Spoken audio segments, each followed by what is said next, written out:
안녕하세요. 결혼한 지 2년 된 30대 초반의 여성입니다. 아직 아이는 없고요. 평소에 자주 사연을 들으러 오긴 하는데 제가 직접 사연을 적어보는 건 처음이라 어떻게 시작해야 할지 어렵네요. 다른 부부들은 보통 무슨 이유로 이혼을 할까요? 저희는 경제적인 이유도 있지만 남편의 적반하장식 태도에 제가 질려버려서 이혼하게 되었습니다. 친구들한테 이 답답한 속을 털어놓자니 그래도 한때 사랑했고 같이 살맛대고 살던 사람이라 그런지 제 얼굴에 침 뱉기 같아서 입이 안 떨어지더라고요. 그래서 이렇게 익명의 힘을 빌려 사연을 적어봅니다. 제 소개를 먼저 간략하게 해볼게요. 저는 대학교를 졸업한 후 다른 친구들처럼 평범한 직장 생활을 시작했어요. 하지만 제가 회사 생활을 시작하고 얼마 지나지 않았을 때 회사에 갑작스러운 해고바람이 불어왔습니다. 비록 저는 해고 대상은 아니었지만 하루아침에 사무실을 떠나는 사람들을 보니 언제 제 이야기가 될지도 모른다는 두려움에 눈앞이 깜깜해지더라고요. 그때부터 저는 틈틈이 커피 자격증도 따고 제빵 기술도 익히며 창업을 준비하기 시작했습니다. 그리고 직장 생활 3년 만에 회사에서 멀지 않은 곳에 위치한 카페를 인수하게 되었어요. 그리고 얼마 후 제 발로 회사에서 나와 자영업자의 길을 걷게 되었습니다. 그 이후로 한동안 식사는커녕 잠도 제대로 자지 못할 만큼 바쁘게 살았네요. 한 5년 정도 지나니까 어느새 하나였던 카페도 2개가 되었고 매장 사이즈도 커졌어요. 그래도 여전히 매일같이 두 곳 다 제가 직접 들려서 몇 시간씩 카운터도 보고 커피도 내리고 합니다. 제 매장이니까 제 손이 구석구석 닿지 않으면 안 되겠더라고요. 아무튼 남편을 만나기 전 저는 이렇게 살고 있었습니다. 애정관계에 있어서는 마지막 남자친구와 헤어진 뒤 3년째 솔로로 지내고 있었고요. 반면에 주변 친구들은 하나둘씩 시집을 가더라고요. 그런 친구들을 보고도 별 걱정이 없었던 저와는 달리 친정 어머니가 굉장히 속상해하셨습니다. 당신이 보기엔 딸이 돈 버는 데만 혈안이 돼 있어서 걱정스러우셨대요. 사실 제가 돈 버는 재미에 푹 빠져 있었던 건 맞아요. 한 달에 거의 800, 900 잘 될 때는 1000까지도 벌리니까 아무리 일을 해도 피곤한 줄 모르겠더라고요. 그렇게 바쁘게 살던 중 한동안 연락이 닿지 않았던 고등학교 동창으로부터 오랜만에 연락을 받았습니다. 좋은 사람을 만나서 결혼한다고 했어요. 그런데 초대할 만한 친구가 많이 없어서 그렇다며 시간이 되면 혹시 참석해 줄 수 있겠냐고 묻더라고요. 학교 다닐 때도 그다지 친하지 않았는데 오죽하면 나한테까지 연락을 했을까 싶어서 흔쾌히 가겠다고 했네요. 친구의 결혼식 당일이었습니다. 그곳에서 신랑 측 하객으로 참석했던 지금의 남편을 만나게 되었어요. 사실 아시다시피 결혼식장에서는 너나 할 것 없이 다들 들떠서 분위기가 시끌시끌하고 정신이 하나도 없잖아요. 그렇다 보니 남편이나 저나 호감을 느끼기는커녕 서로 있는지도 몰랐던 게 사실입니다. 그런데 정작 결혼식 주인공들은 저희를 보고는 서로 이어주면 좋겠다는 생각을 했답니다. 그래서 신혼여행에서 돌아오자마자 결혼식에 참석해줘서 고맙다는 핑계로 밥을 사준다며 남편과 저를 같이 불러냈더라고요. 그렇게 얼떨결에 남편을 소개받게 되었어요. 제가 원래 성격상 소개팅 같은 자리를 좋아하지 않아요. 그래서 아마도 친구가 소개팅 할 거냐고 물었다면 거절했을 거예요. 하지만 그날은 단 둘만 있던 것도 아니고 오래된 친구도 함께여서 그런지 자리가 한결 편하게 느껴졌습니다. 어색한 것도 덜했고 즐거운 시간이었어요. 그렇게 어느덧 시간이 밤 11시가 다 되어가자 남편이 먼저 저를 집에 데려다 주겠다고 하더라고요. 그 제안이 싫지만은 않았어요. 그리고 집으로 돌아오는 길에 남편이 제 연락처를 물어보면서 다음에 또 볼 수 있겠냐고 물었습니다. 남편은 특출난 외모는 아니었지만 서글서글한 인상 때문에 보고 있으면 기분이 좋아지는 사람이었습니다. 바쁜 일정 속에서 남편과 있으면 그래도 마음이 편해지는 것 같았어요. 그렇게 만난 지 8개월쯤 되었을 무렵 남편은 저에게 결혼하자며 프로포즈를 해왔습니다. 사실 당시 남편 나이가 35이었는데 그래서인지 연애 초반부터 결혼에 대해 저보다 좀 더 압박을 느끼는 것 같았어요. 그래서 남편이 프로포즈를 했을 때 크게 놀라지는 않았습니다. 결혼 이야기가 오고 가면서 저희는 서로에게 재산 상태를 오픈하게 되었습니다. 먼저 저 같은 경우 카페 두 곳을 하면서 모아둔 돈이 1억 조금 넘게 있었습니다.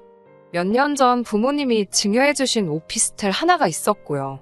참고로 부모님은 개인적인 이유로 남들보다 조금 일찍 은퇴를 하셨고 지금은 두 분이서 아파트 생활을 하고 계십니다.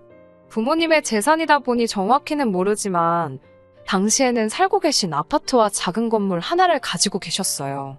그 외 저축 및 연금도 있으셨고 건물에서 나오는 월세로 생활하고 계셨기 때문에 노후는 걱정 없었네요. 남편의 경우는 조금 달랐습니다. 혹시나 남편의 지인이 사연을 들을 수도 있으니까 구체적인 지역명은 언급하지 않을게요. 남편은 일단 모아둔 돈이 6천 정도로 저희 절반 수준이었습니다. 남편의 나이나 경력을 고려했을 때 솔직히 기대에 못 미치는 금액이었어요. 남편이 말하기를 그 이유는 학자금 대출 때문이랍니다. 직장 생활을 시작한 이후 학자금 대출을 상환해야 했기 때문에 돈을 모을 여력이 없었다고 하더라고요. 본인이 벌어서 본인이 공부한 거 냈다는데 제가 뭐라고 하겠어요. 오히려 책임감이 있어 보여서 솔직히 좋아 보이기도 했고요. 게다가 남편이 다니던 회사가 공기업 성격이 강해서 정말 치명적인 큰 실수를 하지 않는 한 잘리지 않기로 유명한 안정적인 곳이었어요. 연봉도 5천에서 6천 사이라고 했고요. 그렇기에 당장 남편이 가진 돈이 좀 적어도 앞으로 모으면 된다고 생각했어요. 또한 남편 말이 아버님이 돌아가시면서 어느 정도 재산도 남기셨다며 시어머니의 부양에 대해서는 크게 걱정하지 않아도 된다고 하더라고요. 남편에게는 6살 어린 신우가 있습니다. 신우는 미혼이고 남편이 독립한 이후 줄곧 어머님과 둘이 살고 있었어요. 신우는 지역 내 중소기업을 다니고 있었는데 그곳에서 정확히 무슨 일을 하는지는 듣지 못했습니다. 저와 남편 사이에 그리고 친정과 시댁 사이에 경제적인 격차는 크지는 않아도 분명히 있었습니다. 하지만 그게 저희가 결혼을 결심할 때 저희 발목을 잡을 만큼 큰 문제는 아니었어요. 서로 부족한 부분을 채워주는 존재가 부부라고 생각했으니까요. 신혼살림을 시작할 때 제가 모아둔 돈 1억 2천과 남편이 모아둔 돈 6천에 친정부모님이 1억 보태주셨습니다. 시어머니께서 국산 중형차 한 대 뽑아주셨고 혼수해주셨어요. 감사한 마음으로 시어머니와 신우에게 명품백 하나씩 선물했고요. 정말이지 이때만 해도 누가 얼마를 썼는지를 떠나서 서로 주고받고 하는 그 마음이 좋았습니다. 더 바라는 것도 없었고요. 하지만 이대로만 같았으면 하는 제 마음과 달리 남편은 달라진 모습을 보였어요. 결혼식을 올리고 얼마 지나지 않았을 때부터였어요. 사실 연애 때부터 종종 남편은 자기도 회사를 관두고 장사를 하면 어떨 것 같냐고 저에게 몇 번이나 물어왔어요. 저는 좀처럼 남편의 생각이 이해가 되질 않았습니다. 남들은 들어가고 싶어서 1년이고 2년이고 고생하는 회사를 왜 제 발로 차버리고 나올 궁리를 하는지 말이에요. 그럴 때마다 저는 남편에게 장사가 보는 것만큼 쉬운 게 아니라고 그냥 회사 잘 다녔으면 좋겠다고 했습니다. 결혼 후에는 제가 카페 때문에 매일같이 동분서주하는 현실을 매일매일 옆에서 볼 테니 그런 말은 입에서 쏙 들어갈 줄 알았습니다. 그런데 얼마 되지 않아서 남편은 다시 회사를 관두고 싶다는 이야기를 꺼냈습니다. 그러면서 저더러 부럽답니다. 어딜 가나 사장 소리 들으면서 대접받고 시간도 제 맘대로 쓸 수 있으니 얼마나 좋겠냐면서요. 어디다 아쉬운 소리 할 일도 없고 일이라고 해봤자 아르바이트생들에게 이래라 저래라만 하면 되지 않냐입니다. 자기가 보기에는 저는 아침 저녁으로 고개만 삐쭉 내밀고 돈만 훑어가는 존재랍니다. 그런 말을 들으니 너무 속상하더라고요. 남편이야 출근하니까 당연히 제가 낮에 어떻게 일하는지 모르잖아요. 그런데 자기가 안 해봤다고 말이라고 쉽게 해대니 정말 섭섭했어요. 아마 모르는 사람 같았으면 너도 한번 해보라고 부추겼을지도 몰라요. 너도 한번 해보고 진짜 막말로 한번 피똥 싸보라고요. 하지만 사랑하는 남편이었기에 계속 말렸습니다. 장사가 절대로 쉬운 일이 아니다. 내가 당신을 무시하는 것이 아니라고. 남편은 그런 제 마음도 몰라주고 아내로서 남편을 응원하고 지지해주기는커녕 계속 안 된다고 누르기만 한다면서 서운하다 했지만요. 사실 결혼하자마자 저희 집 경제권은 제 손으로 넘어왔었어요. 제가 달라고 한 게 아니라 남편이 자기는 이것저것 신경 쓰고 싶지 않다면서 저더러 해달라고 하더라고요. 그리고 비로소 남편이 정확히 어느 정도 버는지 알게 되었습니다. 세금을 비롯해 이것저것들을 제외하고 나니까 실수령액은 350에서 400 정도였어요. 적은 돈은 아니지요. 게다가 저도 수입이 있었으니까 절대로 생활하기에 부족한 돈은 아니었어요. 그런데 어느 날 갑자기 남편이 앞으로 자기 월급 중 100은 어머님께 매달 생활비로 보내드리고 싶답니다. 결혼도 했으니 이제 아들 노릇을 좀 하고 싶다면서요. 그 말을 들으니 저도 아차 싶더라고요. 저는 저희 부모님 생활비를 보태드려야겠다는 생각을 해보질 못했으니까요. 제가 남편에게 그럼 이참에 양가 어른들에게 매달 100만 원씩 드리자고 했습니다. 매달 200씩 나가는 게 솔직히 부담스럽기는 했지만 남편 말대로 자식 노릇은 해야겠더라고요. 곧이어 남편은 저에게 자기 월급 중 200만 원은 자기 이름으로 따로 모아달래요. 400 중에 어머님 생활비로 100 나가고 당신 앞으로 200 적금하면 생활은 뭐로 하냐니까 남은 돈에 제가 보태면 되지 않냐고 하더라고요. 좀 황당했어요. 물론 남편 말대로 제가 벌어오는 돈으로 생활비를 할 수도 있었지요. 하지만 솔직히 남편의 속내가 눈에 너무 빤히 보이니까 얄밉더라고요. 생활비로 한 달에 50에서 100만 원만 주겠다는 이야기잖아요. 자기는 자기 입속 다 챙기고 정작 꼭 써야 되는 부분에서는 저더러 다 부담하라는 말처럼 들려서 서운하더라고요. 저는 이럴 것 같으면 경제권 같은 거 필요 없다고 가져가라 했습니다. 남편더러 당신 알아서 당신이 말한 대로 어머님 용돈도 드리고 적금도 200씩 하고 그러라고요. 하지만 나는 생활비로 최소한 100은 고정적으로 받아야겠으니 앞으로 생활비로 100 먼저 달라고 했습니다. 당신 100, 나 100 이렇게 200으로 생활비를 하자고 했어요. 부족한 부분에 있어서는 월말에 한 번 더 정산을 하던지 또 다른 방법을 생각해내 보자면서요. 남편은 제가 말한 방법에 불만이 많았지만 그렇다고 별다른 뾰족한 수를 생각해내지도 못했습니다. 그렇게 얼떨결에 저희 부부는 생활비를 각자 관리하게 된 거예요. 이후로 저는 남편이 돈 관리를 어떻게 하든 관여하지 않았습니다. 저희 부부 사이가 나빴던 것도 아니에요. 말 그대로 돈 관리만 따로 하고 있었을 뿐이지요. 그렇게 1년 정도 지나고 나서 일이 터졌습니다. 남편이 회사에 사표를 썼다고 하더라고요. 갑자기 그게 무슨 소리냐니까 진작부터 자기도 장사하고 싶다고 말하지 않았냐면서 편의점을 차리겠다고 하더라고요. 아무리 그래도 그렇지 어떻게 와이프인 나하고 상의도 한마디 없이 그런 결정을 내릴 수 있냐고 제가 화를 냈어요. 남편은 보나마나 반대했을 거면서 상의는 무슨 상의냐며 자기는 미안한 게 하나도 없다고 하더라고요. 하지만 이미 벌어진 일만 붙들고 시간 낭비만 하고 있을 수도 없어서 앞으로 계획이 어떻게 되냐고 물었습니다. 그러자 그동안 모아둔 2천만 원에 시어머니가 3천을 빌려주셨답니다. 나머지는 대출로 어떻게든 해보려고 한다면서 신경 쓰지 말라면서 자기가 다 알아서 한다고 그래요. 당연히 걱정이 되었지요. 저는 기왕 이렇게 된 거 조금이라도 도움을 주고 싶었습니다. 어찌됐건 제가 장사를 하루 이틀 해본 것도 아니고 저는 안정적으로 매장을 꾸리고 있었으니까요. 하지만 남편은 간섭하지 말라 했습니다. 괜히 이래놓고 나중에 제가 생색내는 꼴 못 본다면서요. 결국 제가 남편을 위해 해줄 수 있는 건 그저 아내로서 잘되기만을 빌어주는 것 뿐이었습니다. 그리고 얼마 후 남편이 그토록 원하던 편의점을 열게 되었습니다. 편의점 위치도 정말 엉뚱한 곳에 열었더라고요. 아무런 연고도 없는 집에서 1시간 거리였어요. 왜 이런 곳이냐고 하니까 근처에 편의점이 하나도 없는 동네가 여기뿐이었다나요. 반나절 가까이 동네를 돌아봤는데 망했다 싶었습니다. 아파트도 별로 없고 학교도 없고 정말이지 사람 사는 동네 맞나 싶을 정도로 텅 비었더군요. 막말로 제 돈 안 들어갔다고 해도 앞으로 남편이 실망하고 속상해할 게 벌써 눈에 빤히 보여서 제 마음이 다 안 좋더라고요. 그래도 처음 2~3달은 어찌저찌 생활비는 가져다 주더라고요. 저도 남편 자존심도 있고 하니까 먼저 말하기 전에는 장사는 잘 됐냐, 어땠냐 묻지 않았습니다. 하지만 모르긴 몰라도 마음 고생을 꽤나 하고 있는 눈치였어요. 하루가 다르게 안색도 안 좋아지고 살도 빠지는 게 눈에 보이더라고요. 그러다 편의점 연지 한 반년이 좀 넘었을 때부터는 생활비가 뚝 끊겼습니다.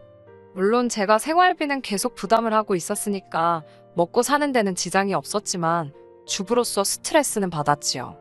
언제까지 이렇게 살아야 되나 걱정도 되었고요. 그때 남편이 저에게 먼저 말을 꺼내더라고요. 편의점을 접어야겠다면서요. 자기 생각보다 장사가 잘 안 된답니다. 이런 날이 올 줄은 알고 있었지만 생각보다 빨라서 좀 놀랐어요. 적어도 1, 2년은 버틸 줄 알았거든요. 그때 남편이 한다는 말이 가관이었습니다. 이 편의점을 팔고 새 편의점을 제 카페 근처에 열어야겠답니다. 자기가 장사를 해보니까 자기는 장사 수완은 좋은데 가게 자리가 안 좋아서 그런 것 같대요. 그러면서 덧붙이기를 제가 하는 카페마다 장사가 잘 되는 걸 보니까 제가 자리를 잘 보는 것 같다면서 그 근처에다 열겠답니다. 그러면 제가 자기 대신해서 편의점도 자주 들여다볼 수 있고 덕분에 자기도 자기 개인 시간 좀 가질 수 있고 좋을 것 같다나요. 그 말을 듣는데 정말 사람들 표현 따라 머리에 뚜껑이 있다면 확 열릴 것 같은 기분이었습니다. 저도 카페 2군데 운영하면서 살림하랴 정말이지 개인 시간은 하나도 없거든요. 그런데 남편은 그런 저에게 이제 편의점까지 봐달라는 겁니다. 제가 진작부터 당신 다니는 회사는 안정적인 회사니까 그냥 다니라고 했는데 자기 멋대로 일을 저질러 놓고 뒷수습은 나더러 해달라니 너무하잖아요. 저는 그렇게는 못 해준다고 했습니다. 나도 엄연히 내 사업장이 있는 사람이고 그게 먼저지 당신 사업까지 챙길 정신은 없다고요. 그러자 남편 한다는 말이 가관이더군요. 나름대로 논리적인 척 말한답시고 첫 번째로 남자 일이 잘 풀려야지 집안이 잘 돌아간답니다. 두 번째로 그까짓 거 카페 아무나 할 수 있대요. 막말로 아르바이트생만 써도 돌아간답니다. 어이가 없어서 그렇게 쉬워 보이면 당신도 카페 하지 그랬냐니까 자기가 카페 차렸다가 너무 잘 돼서 제 기라도 죽으면 어쩌나 싶더래요. 이건 뭐 말 같아야 들어주지 상대할 가치도 없더라고요. 저는 듣기 싫다고 됐다고 알아서 하라고 했습니다. 그러자 남편이 그러면 앞으로 생활비는 당분간 못 준답니다. 자기도 어떻게든 살아보려고 하는데 협조를 안 해주니 방법이 없답니다. 그러면서 앞으로 시댁에 생활비도 저더러 드리랍니다. 저는 당신이 처음부터 시작한 일이니까 어머님 용돈은 당신이 책임지라고 했습니다. 생활비도 단돈 10만 원이라도 벌어서 달라고 했고요. 제가 남편보다 많이 벌면서 너무 인색하다고 생각하실 수도 있겠네요. 남편이 계속해서 회사를 다니는 상황이었으면 저도 이러지 않았을 겁니다. 하지만 남편이 저에게 말 한마디 없이 회사를 관두고 자기 멋대로 판을 벌렸을 땐 뒤따른 책임도 져야 된다고 생각했어요. 만약에 편의점이 잘 됐다고 해도 저는 남편에게 절대로 예전보다 더한 것을 바라지도 않았을 겁니다. 그리고 2달쯤 지난 얼마 전이었어요. 어머님께 연락이 왔습니다. 왜 생활비를 안 보내냐고요. 설마 싶었는데 정말 남편이 돈을 안 보냈더라고요. 이 무렵 남편과 저는 이미 감정의 골이 깊어져서 서로 말을 안 하고 지내고 있었어요. 그래도 할 도리는 하고 있겠지 했는데 어머님한테까지 그러고 있을 줄은 몰랐습니다. 남편에게 어머님께 생활비 때문에 연락이 왔었다고 하니까 저더러 좀 드리랍니다. 너무 뻔뻔한 그 태도에 기가 막혀서 편의점 정리하고 다시 일자리 알아보라고 했습니다. 그러면 생각해보겠다고요. 그러자 남편은 자기는 무조건 사업할 거랍니다. 저도 하는데 자기가 왜 못하겠냐면서 원래 이렇게 쓰러져 봐야 일어설 수도 있는 거라나요. 아직 정신 못 차렸구나 싶어서 더 말도 하기 싫더라고요. 이후로 어머님께 2~3차례 더 전화가 왔었는데 솔직히 짜증나서 받지도 않았습니다. 무슨 말씀하실지 뻔히 알았으니까요. 그랬더니 어머님이 쫓아오셨습니다. 말 그대로 서울 집으로 신우와 함께 쫓아오셨더라고요. 저더러 왜 생활비를 안 보내주냐면서 왜 내 아들이 도와달라는데 너는 모른 척 하는 거냐고 욕을 하시더라고요. 살면서 평생 먹을 욕은 다 먹은 것 같습니다. 당신 아들 허파에 바람 넣은 게 저라면서 저만 아니었으면 그 좋은 회사 때려치고 나왔겠냐며 저더러 평생 책임지랍니다. 당신 아들 얼굴 상한 것 좀 보라면서 앞으로 죄인처럼 납작 엎드려 살면서 남편 뒷바라지나 하랍니다. 어이가 없었지요. 남편이 편의점 연다니까 돈까지 대주신 게 누군데 저한테 덮어씌우시는 건지 얼마나 황당하던지 웃음이 나올 지경이었어요. 신호까지 나서서 아무리 그래도 시어머니 드리기로 한 생활비는 제때 보내는 게 며느리 도리 아니냐며 정말 너무하답니다. 저도 신우한테 말했어요. 막말로 남편한테 생활비 제대로 받아본 지가 언젠지도 모르겠다고 지금 살림이고 뭐고 다 제가 번 돈으로 하고 있다고요. 제가 지금 남편 재워주고 밥 먹여주고 진짜 씻기고 입히는 거 빼고 다 해주고 있는데 시어머니 생활비 가지고 뭐라 하시면 저도 할 말 많다고 받아쳤습니다. 그러면서 신우한테 어머님 얼마씩 드리고 있냐니까 갑자기 입을 꾹 다물더라고요. 거기 얹혀 살면서 생활비 내놓으라는 거 너무 속보인다고 그러니까 저를 눈알이 빠져라 노려만 보더라고요. 시어머니랑 신우는 집에서 남편이 오기만을 기다리더라고요. 그리고는 남편이 오니까 다시 기세가 등등해져서는 낮에 저와 있었던 일을 무슨 무용담 펼쳐놓듯 떠들더라고요. 팔짱 끼고 가만히 듣고 있는데 남편이 이게 다 사실이냐며 저에게 고래고래 소리를 지르더군요. 이미 이때는 저도 이혼을 생각하고 있었기 때문에 나름의 준비가 되어 있는 상황이었어요. 내가 뭐 틀린 말 한 것도 아닌데 왜 소리를 지르냐고 같이 소리를 질렀지요. 편의점을 하든 정육점을 하든 내 알 바 아니니까 이젠 나 좀 그만 괴롭히라고 헤어지자고 했습니다. 이제 그만 당신은 당신대로 나는 나대로 살자고요. 남편은 제가 이혼 이야기를 꺼내자 무슨 생각인지 옳다구나 하는 표정으로 좋다고 하더라고요. 저는 속으로 저 멍청한 인간이 또 뭔 꿍꿍인가 싶었지만 그냥 빨리 끝내고 싶은 심정이었어요. 남편하고 결혼한 이후로 처음에는 좋았던 시절도 있었지만 결국 정신적 스트레스로 카페 일에 제대로 집중도 못하고 경제적 손실까지 떠안게 되었으니 마음 같아서는 위자료를 1억은 받아내고 싶은 심정이었네요. 하지만 현실적으로 그건 불가능하다는 건 진작에 알고 있었기에 남편이 알아서 떨어져 나가준다는 것만으로도 감사한 일이었습니다. 남편 마음이 바뀌기 전에 빨리 진행해야겠더라고요. 제가 합의 이혼을 하자고 했는데 남편은 굳이 저를 상대로 이혼 소송을 걸어왔습니다. 나중에 알게 된 일이지만 제 카페나 오피스텔 등에 대해서 재산 분할을 요청하려고 했었나 봐요. 당연히 소용없는 짓이었지요. 남편 몫으로 돌아갈 건 많지 않았어요. 처음부터 대부분 제 것이었으니까요. 오히려 남편이 배우자로서 역할에 충실하지 않았다는 것만 입증되어 저에게 위자료 1,000만 원을 주게 되었습니다.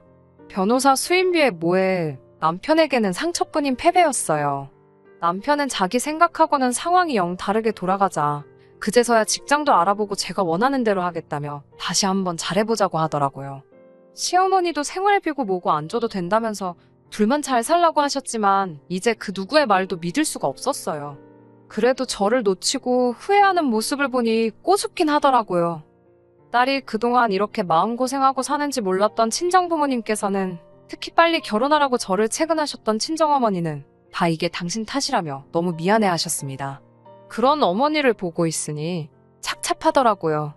잘 사는 모습을 보여드렸으면 좋았을 텐데 말이에요. 이렇게 또 인생을 배웠고 저는 한층 더 단단해졌습니다. 이제 제 목표는 제 이름을 내건 카페를 3개, 4개로 늘려가는 거예요. 언제 한번 커피 드시러 오세요. 끝까지 들어주셔서 감사합니다. 오늘의 사연은 여기까지입니다.